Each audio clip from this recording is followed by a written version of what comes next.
इसका मुख्य कारण क्या है और युवाओं में देख रहे होंगे। मैं बार बार ये बात करता हूँ कि एशियन पॉपुलेशंस में, चाहे इंडिया भी उसमें इंक्लूड है, हमारे यहाँ युवाओं के अंदर भी हार्ट अटैक की संभावना बहुत ज्यादा है। ये क्यों हो रहा है? It's because of insecured life. आप स्ट्रेस में हैं, आप बहुत टेंशन में हैं, आपके अंदर एम्प्लॉयमेंट को लेके इनसिक्योरिटी है, आपको अपने जॉब के लेके इनसिक्योर है, लाइफ स्टाइल बहुत तेजी से बढ़ रहा है।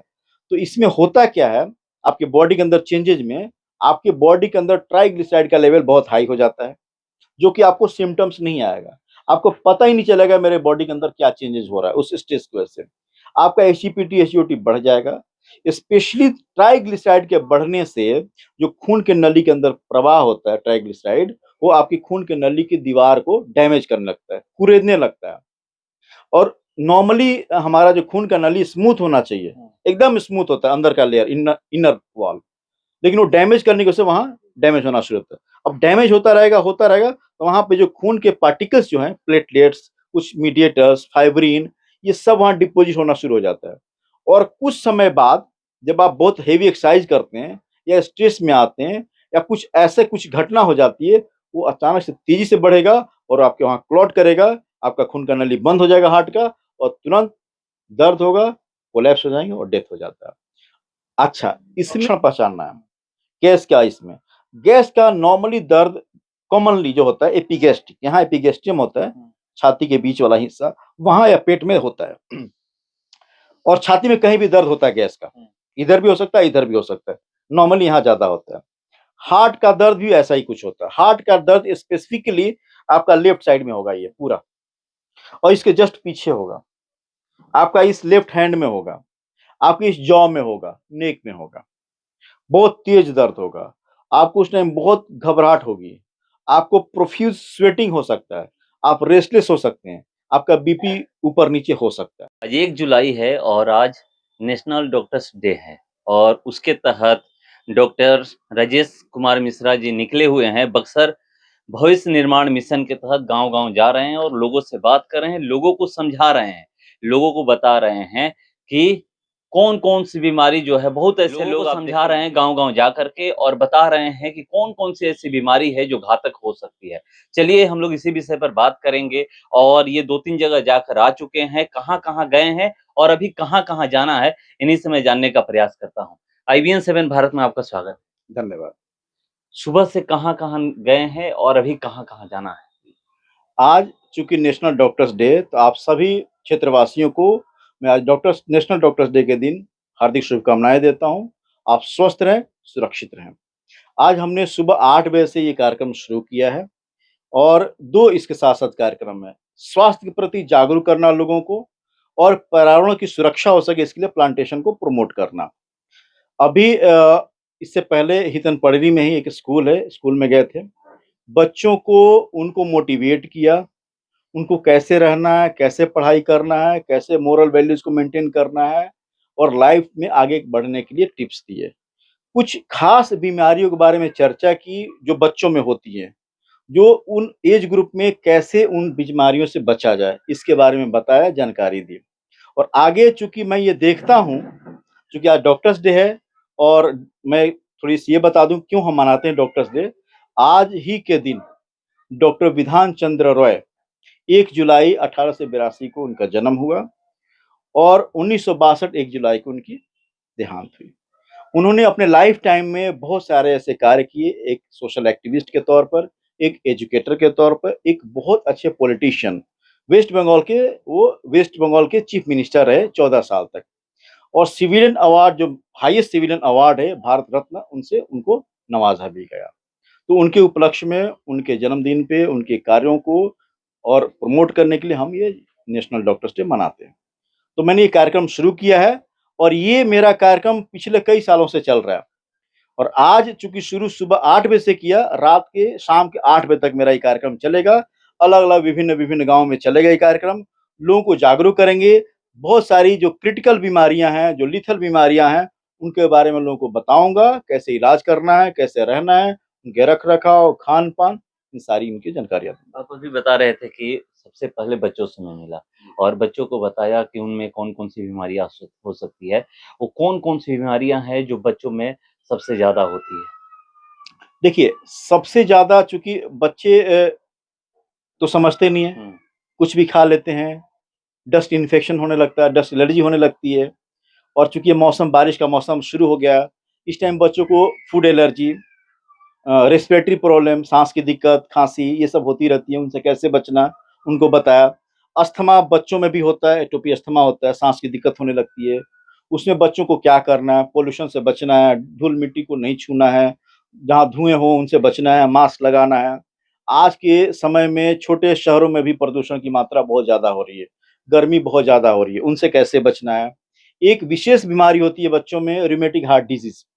जिसमें बच्चों के जॉइंट्स पे मल्टीपल मतलब जॉइंट्स पे पेन होता है और माइग्रेटरी होता है। एक जॉइंट से दूसरे जॉइंट पे शिफ्ट करता है। तो ये अलग पहचान होती है उस बीमारी की।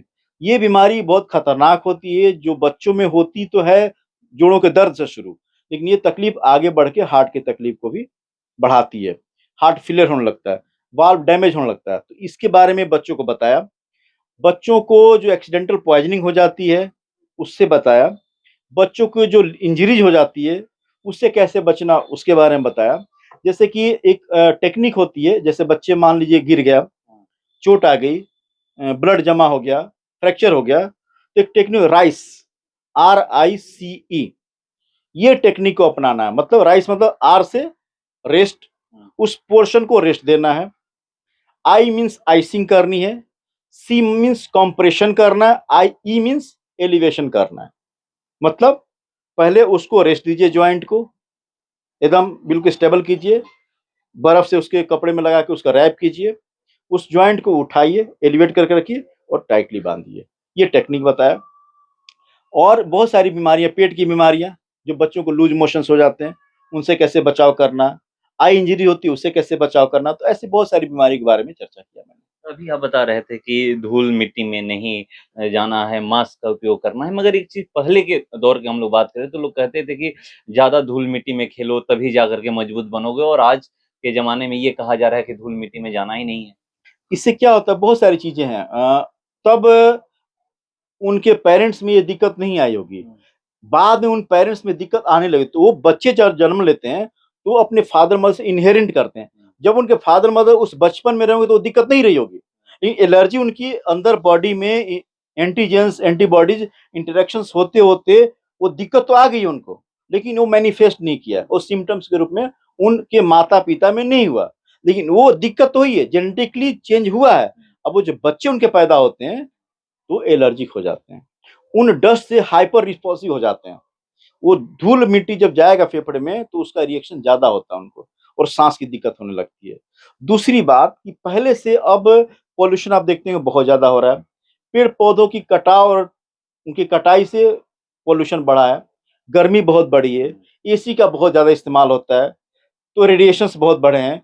आप देखिए पहले कंपेयर कीजिए आप उस समय का, तो अभी के समय में बहुत ज़्यादा एनवायरमेंटल चेंजेस हुए हैं। सर्दियों के समय उतनी अब सर्दी नहीं पड़ रही है। गर्मियों के समय बहुत ज़्यादा गर्मी पड़ रही है। हीट स्ट्रोक से होने वाली मौत की संख्या बढ़ रही है। तो इसको कंट्रोल करना बहुत ज़रूरी है, इसलिए प्लांटेशन को प्रमोट करना बहुत ज़रूरी है। और यहीं पे एक और मैं बात बता दूँ आपको, पहले शहरों में इतने बिल्डिंग नहीं थे, इतना कंस्ट्रक्शन नहीं होता था, इतनी गाड़ियाँ रोड पे नहीं चलती थी, इतने बाइक्स नहीं थे। तो अब जब बाइक्स रोड पे चलती हैं, धूल-मिट्टी होता है तो पूरा एनवायरनमेंट में धूल-मिट्टी से फैला हुआ है और हम उसको इन्हेल करते हैं। और बढ़ते बहुत सारी समस्या हमारे एज ग्रुप में भी, बुजुर्गों तो छोड़िए यंग में भी निमोकोनासिस होना शुरू होता है, एस्बेस्टोसिस शुरू हो जाता है और बहुत सारी ऑक्यूपेशनल डिसऑर्डर्स जो फेफड़े की वो शुरू हो जाती है, सांस की तकलीफ बढ़ जाती है। तो मैं उन सभी को रिक्वेस्ट करता हूँ, जो भी समाज सेवी हों, म्युनिसिपल कॉर्पोरेशन के लोग हों, नगर निगम के लोग हों, शहरों की साफ-सफाई पे विशेष ध्यान दें, धूल-मिट्टी से बचाव ज़रूर करें। आप कहीं बड़े शहर में जाएँगे, साफ-सुथरे शहर में जाएँगे, तो रोड के किनारे वो धूल-मिट्टी नहीं दिखेगी और जहाँ ये धूल-मिट्टी कम होगी, वहाँ सांस की तकलीफ को हम लोग बचाने में कामयाब होंगे। अभी बहुत सारी बीमारी आ गई है, जैसे हम लोग बात करें सबसे ज़्यादा देखी जा रही है और ख़ास करके युवाओं के बीच 20 से 45 साल के बीच हार्ट अटैक हो रहा है। लोग बैठे-बैठे रह रहे हैं, बैठे ही रह जा रहे हैं। अभी मैं एक घटना देखा था, आरआर रेलवे स्टेशन पे एक सीआरपीएफ के जवान वो आए और ट्रेन से उतरे, बैठे, वो बैठे रह गए, मतलब मौत हो गई। और ये सबसे ज़्यादा देखी जा रही है, ये क्यों हो रही है? इसका कारण अभी जब मैं बच्चों का कार्यक्रम वहां भी बताया, इसका मुख्य कारण क्या है और युवाओं में देख रहे होंगे।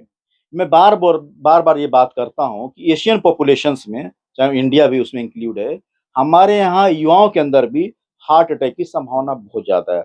ये क्यों हो रहा है? It's because of insecured life. आप स्ट्रेस में हैं, आप बहुत टेंशन में हैं, आपके अंदर एम्प्लॉयमेंट को लेके इनसिक्योरिटी है, आपको अपने जॉब के लेके इनसिक्योर है, लाइफ स्टाइल बहुत तेजी से बढ़ रहा है। तो इसमें होता क्या है, आपके बॉडी के अंदर चेंजेज में आपके बॉडी के अंदर ट्राइग्लिसराइड का लेवल बहुत हाई हो जाता है, जो कि आपको सिम्टम्स नहीं आएगा, आपको पता ही नहीं चलेगा मेरे बॉडी के अंदर क्या चेंजेस हो रहा है। उस स्ट्रेस की वजह से आपका एचटीपीटी एसजीओटी बढ़ जाएगा। स्पेशली ट्राइग्लिसराइड के बढ़ने से जो खून के नली के अंदर प्रवाह होता है, ट्राइग्लिसराइड वो आपकी खून के नली की दीवार को डैमेज करने लगता है, कुरेदने लगता है।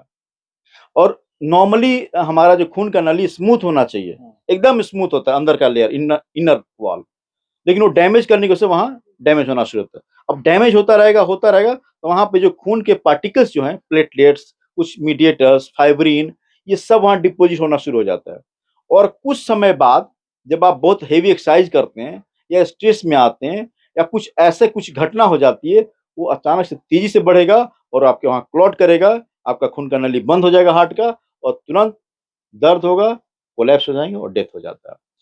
अच्छा, इसमें जिनका जब जिक्र कर रहे हैं, शायद उनको पहले से भी दिक्कत रही होगी, लेकिन लोग बहुत ज्यादा नजरअंदाज कर देते हैं कि हमको गैस की समस्या है।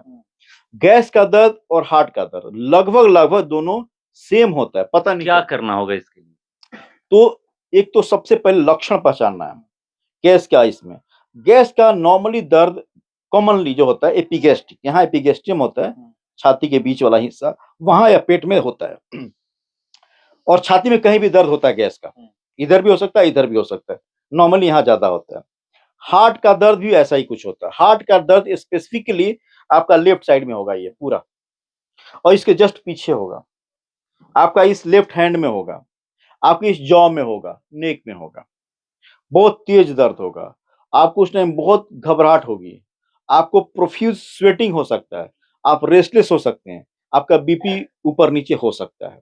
ये तो हुआ हार्ट अटैक का, लेकिन आप उस टाइम समझ नहीं सकेंगे कि क्या दिक्कत है। तो मैं एक दवाई रिकमेंड करता हूं, आप यदि समझ भी नहीं सके लेकिन आपको लग रहा है कि मुझे हार्ट अटैक जैसा लग रहा है लक्षण, तो वो दवाई लेने से आप हार्ट अटैक से होने वाले मौत पे कंट्रोल कर सकते हैं। आपके पास इतना समय होगा कि आप एक सही डॉक्टर के पास जाके समुचित इलाज करा सकते हैं। उसके लिए दवाई होती है, यूरोपियन कंट्री में तो रिकमेंड करने लगे हैं लोग, लेकिन यहाँ चूंकि बहुत सारी चीजें हैं, मैं रिकमेंड करता हूँ लोगों को, मैं खुद अपने पास रखता हूँ। उसमें इकोस्मिन आप याद कर लीजिए, इकोस्मिन का डोज 300 mg, क्लोपिडोग्रिल एक दवाई होती है खून पतला करने वाली दवाई 300 mg, एटोरास्टेटिन 80 mg, ये 3 दवाइयां एक साथ आप एक एक करके खा सकते हैं तुरंत।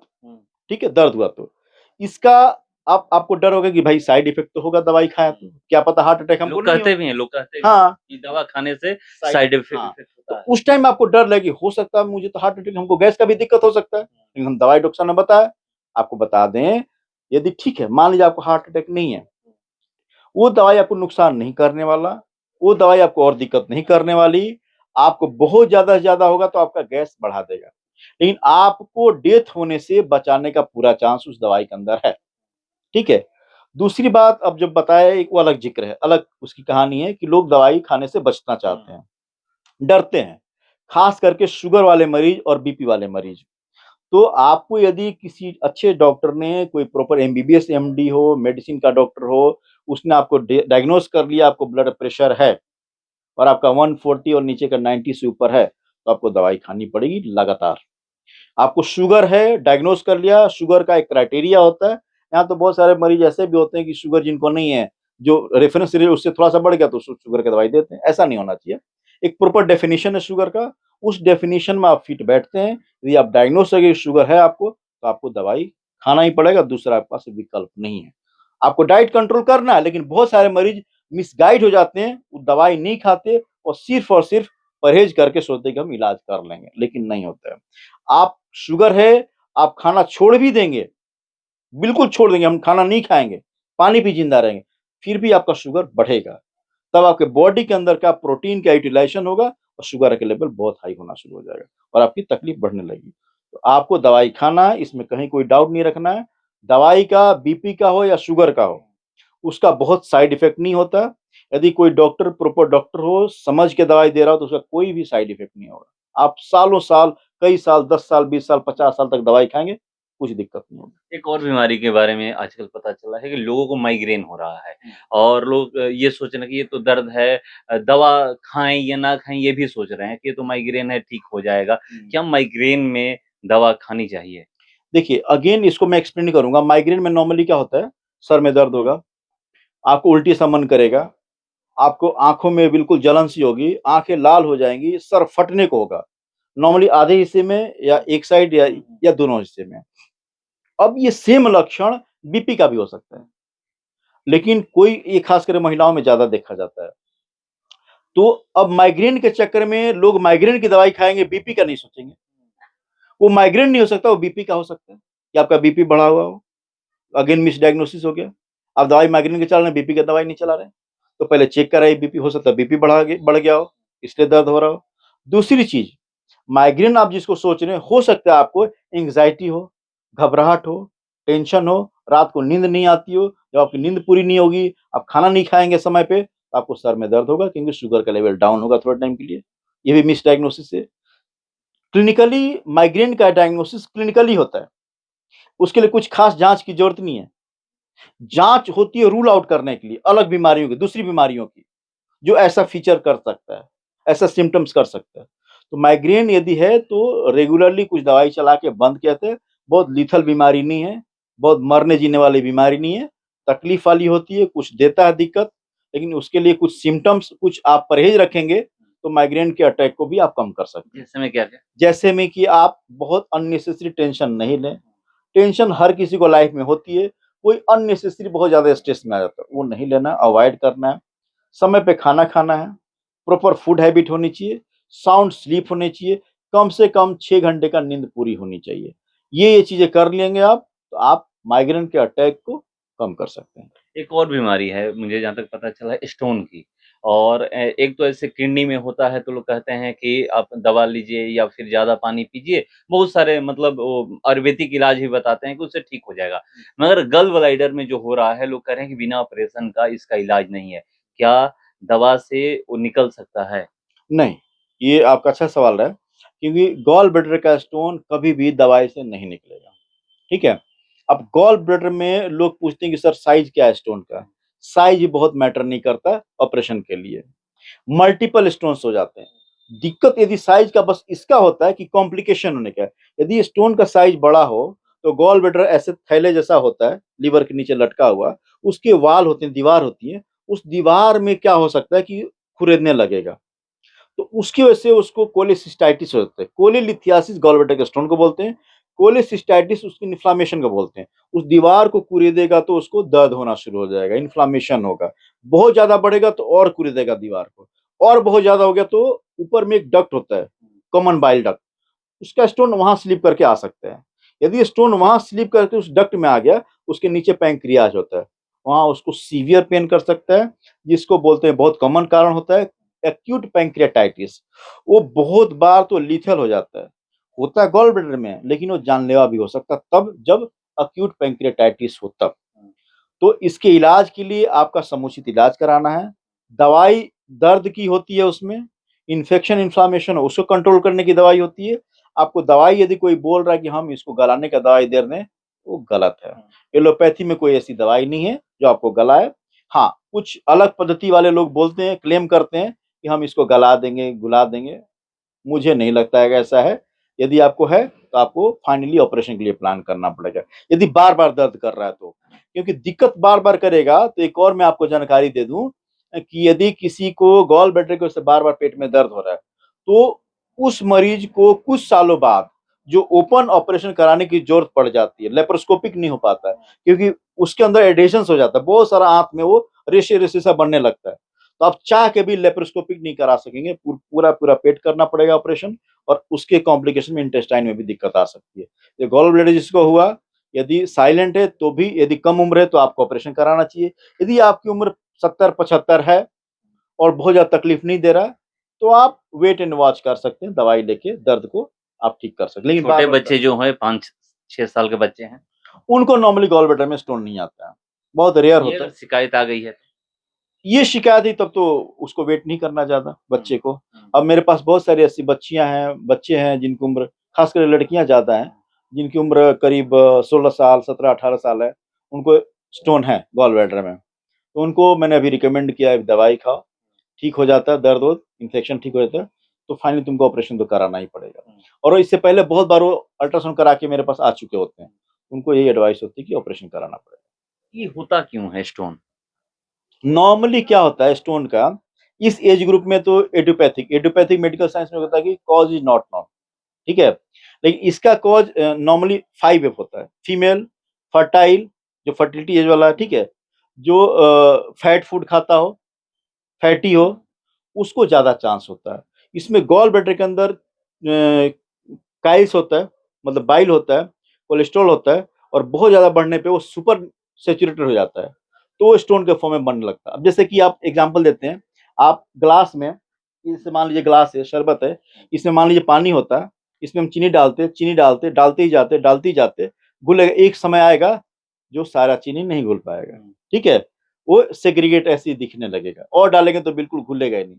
वैसी हाल गॉल ब्लैडर में हो जाता है, वो घुल नहीं पाता है और स्टोन के फॉर्म में बनना शुरू हो जाता है। छोटे बच्चों को कैसे हो जाता है? छोटे बच्चों को होने का कारण कुछ तो चेंजेस होता है उसके अंदर, जेनेटिक लेवल पे चेंजेस, उसमें कोलेस्ट्रॉल बनाने का या बाइल्स का सैचुरेट होने का, लेकिन बहुत रेयर होता है। तो उसका कॉज बहुत ज्यादा स्टडी, क्योंकि उसपे बहुत कॉमन नहीं होता है, तो बहुत ज्यादा उस पर स्टडी नहीं हुआ, लेकिन हाँ ये सब कॉज होता है मेन। अभी एक और चीज़ मुझे सुनने को मिलता है, कहीं भी जैसे फ़ीवर हो गया है या सर दर्द कर रहा है या कहीं भी पेन हो रहा है शरीर में, तो लोग दवा तुरंत खा लेते हैं। क्या दवा तुरंत खाना चाहिए या फिर वेट करना चाहिए? देखिए, यदि सर में दर्द हुआ, तो सर के दर्द के कारणों को ढूंढना चाहिए। सबसे कॉमन कारण ब्लड प्रेशर है, स्ट्रेस है, घबराहट है, नींद कम है, शुगर है। तो दर्द बहुत ज़्यादा, एक खुराक आप दवाई खा के सर दर्द में ठीक कर लीजिए आप, कोई दिक्कत नहीं उससे। लेकिन उसका एक अच्छे फिजिशियन डॉक्टर को दिखा के आगे क्यों ऐसे दर्द हो रहा है बार-बार, लेकिन बार-बार दर्द की दवाई नहीं खाएँ, जाँच कराइए, पहचान कीजिए कि क्या बीमारी हुई है। क्योंकि आप बीमारी को छोड़ देंगे, दर्द की दवाई खाने लगेंगे, तो बीमारी मान लीजिए शुगर है, बीमारी मान लीजिए ब्लड प्रेशर है, और ऊपर से आप दवाई खा रहे हैं दर्द की, तो आपकी किडनी बहुत तेज़ी से खराब होगी, और जो कि यहाँ हो रहा है। और आप तुरंत जाँच कराएँगे, आपको डायलिसिस की ज़रूरत पड़ जाएगी। गाँव में अभी जा रहे हैं, एक जगह और मैं देखा कि आप गए हुए थे।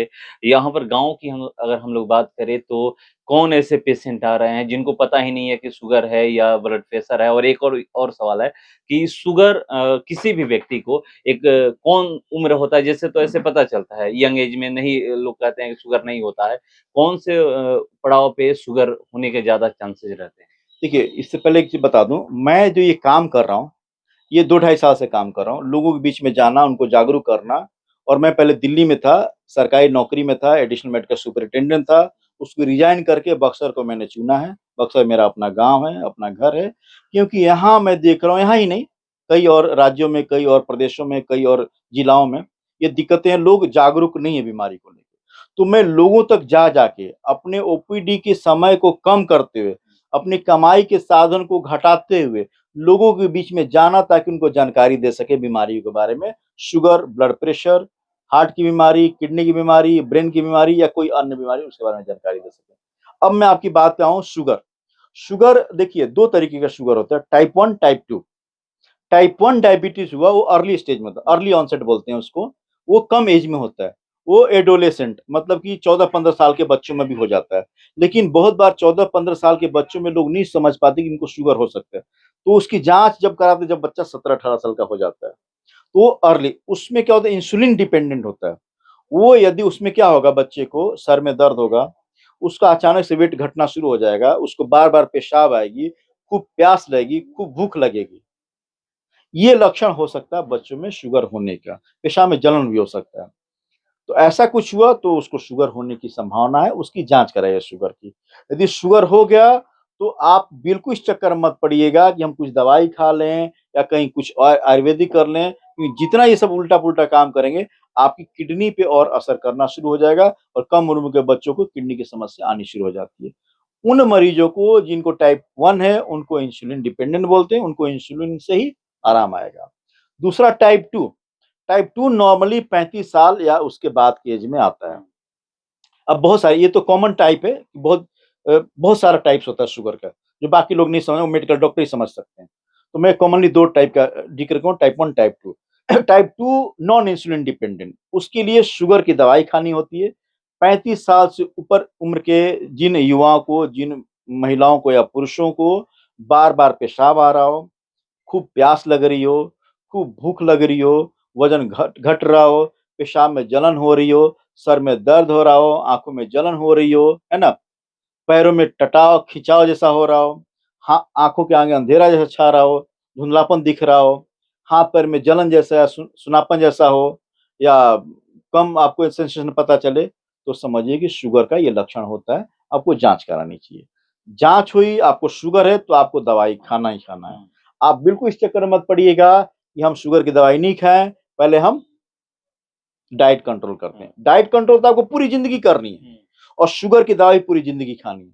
हाँ, दवाई का डोज़ एक चीज़ और होता है कि लोग सालों-साल उनको फ़र्क नहीं पड़ता कि क्या हम डोज़ लें, एक ही दवाई चल रहा है। ये बात नहीं कि वो गलत है, लेकिन आपको जाँच करानी चाहिए। क्योंकि क्या होता है कि एक ख़ास डोज़ से कभी-कभी हम डाइट कंट्रोल नहीं करते, खाली शुगर बढ़ता जा रहा है, बढ़ता जा रहा है। एक समय बाद बॉडी जो हमारा बॉडी के अंदर एक सिस्टम होता है, autonomic system, autonomic nervous system fail हो जाता है। तो हमारा बॉडी रेगुलेशन को फेल कर देता है। हम सेंस नहीं कर पाते। तो शुगर के लक्षणों को हम भाँप नहीं पाते। तो नॉर्मल रहते हैं हम शुगर बढ़ने के बावजूद भी। ये और खतरा करता है। इसलिए सही जाँच करानी चाहिए और दवाई हमेशा खानी चाहिए शुगर की। बीपी की दवा खानी चाहिए या फिर लोग कहते हैं कि नमक छोड़ दीजिए, ये कर दीजिए, वो करना चाहिए? नहीं, एकदम ये गलत है और हमारे यहाँ मेरे ओपीडी में आप समझ लीजिए कि डेली कम से कम 10-15 ऐसे पेशेंट होते हैं, जो नमक कम खाने के शिकार होते हैं।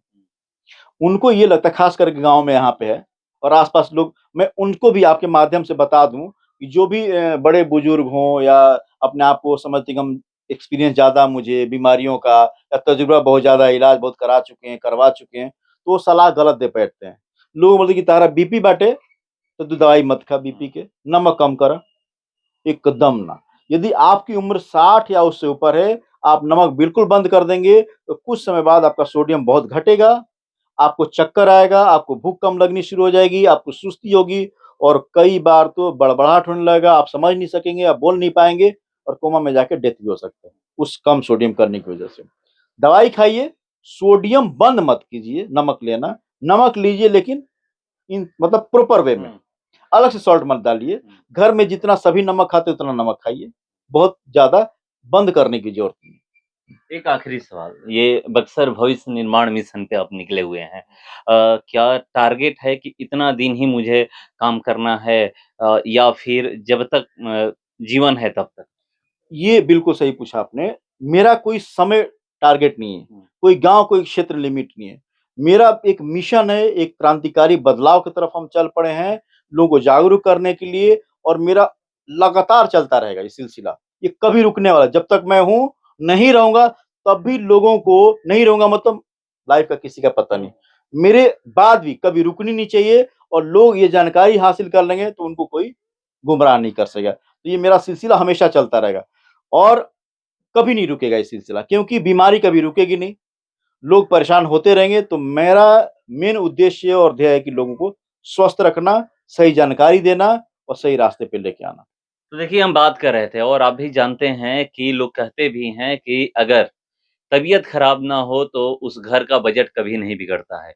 अगर किसी के घर में बीमारी है और बड़ी बीमारी होती है तो आप सभी को पता है कि स्थिति क्या होती है।